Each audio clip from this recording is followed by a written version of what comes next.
Hi everyone, Jess here, and today I'm joined with Rafa Mercado from Kyndryl. Thank you for joining me today, Rafa. Thank you for having me, Jessica. It's a pleasure. So to kick us off, why don't you tell us a bit about your role within the company? Yeah, so very recently I've always been an industry expert in the fields of consumer, retail, airline, hospitality, and now I'm running our US business for those industries from a consult perspective.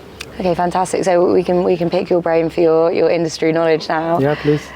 So first off, what traps do you find airlines are most often falling into when it comes to turning their AI ambitions into reality?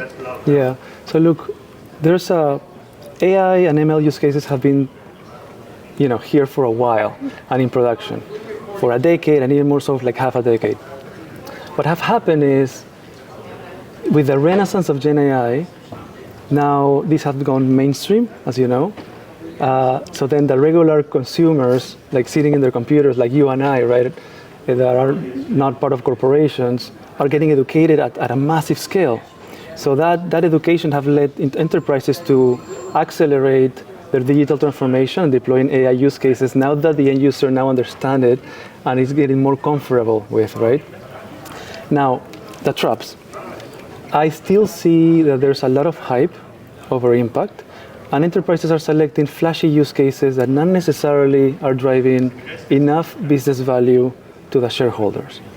And we saw that surfacing through our Kyndryl's readiness report that says 80 to 90% of the business leaders believe that their use cases are best in class.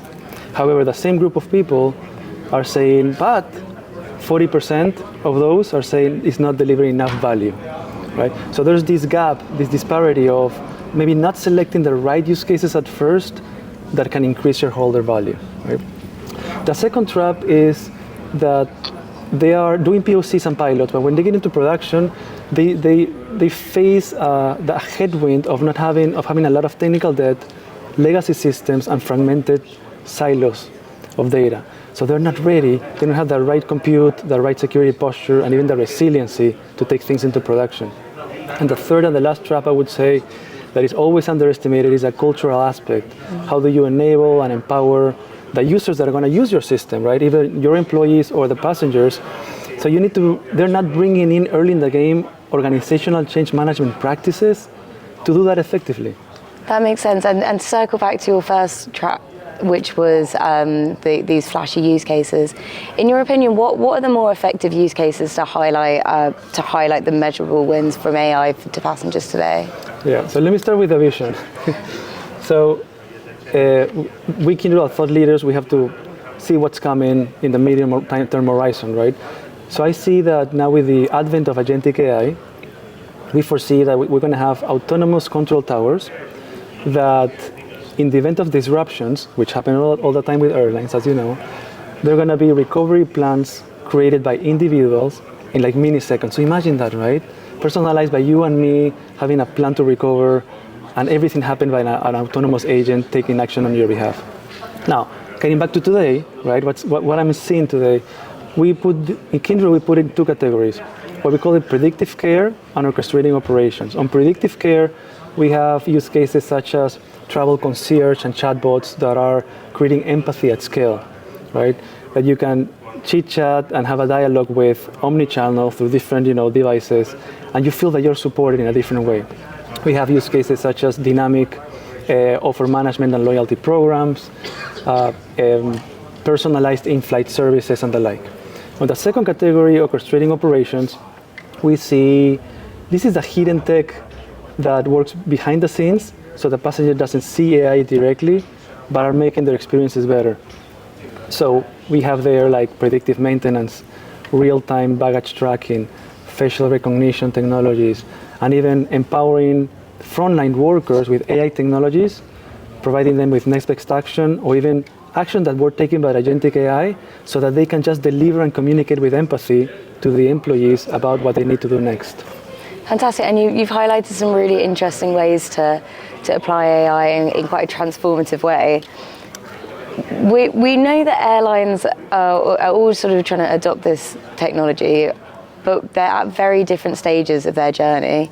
If you were to give some advice, what would you say is the best first step to lay this foundation for innovation? Yeah. So businesses, and especially technology leaders in IT on the technology side, or running technology within the business functions, they cannot truly afford any more say into the business, I cannot deploy an AI-related use case because my infrastructure is not ready, because my data is not curated, right? Because they are in silos. So they need to have a modern data foundation and architecture that can be scaled depending on the use case, right? Of course, you cannot create something that works for everybody and for every single use case, but you need to have a solid, flexible foundation that with just some tweaks, you can put into production a use case. The second thing is talent management. Talent management has two variants. One is there's a shortage of skills, so they need to put a lot of effort in hiring the right talent and training or reskilling the talent that they have, because we need great creators, great builders, great developers to create these POCs, pilots, and productions. And the second element is we cannot, to my point in the traps, we cannot afford to not train, empower, and enable the end user. So bringing it from the very beginning, organizational and change management practices and resources as you are designing the POC and pilot is paramount. The third and last, my favorite, and I would say even the most important, right? When you are bridging this reality on your perception on the impact of the use case, is as you're selecting those use cases, you have to first make sure that what is the business outcome that you're driving, right?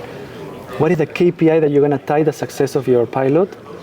And then you need to have a business owner and sponsor supporting that use case all the way through.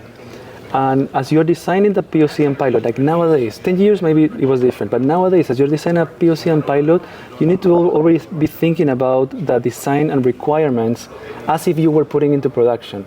So you don't get into, hey, I have a pilot, it's successful, look at the KPI. Okay, let's go into production, but there's all these list of things that also need to happen to get into production. Absolutely. Well, thank you so much for joining me today and sharing your insights. No, it was lovely, Jessica. Thank you so much for having me.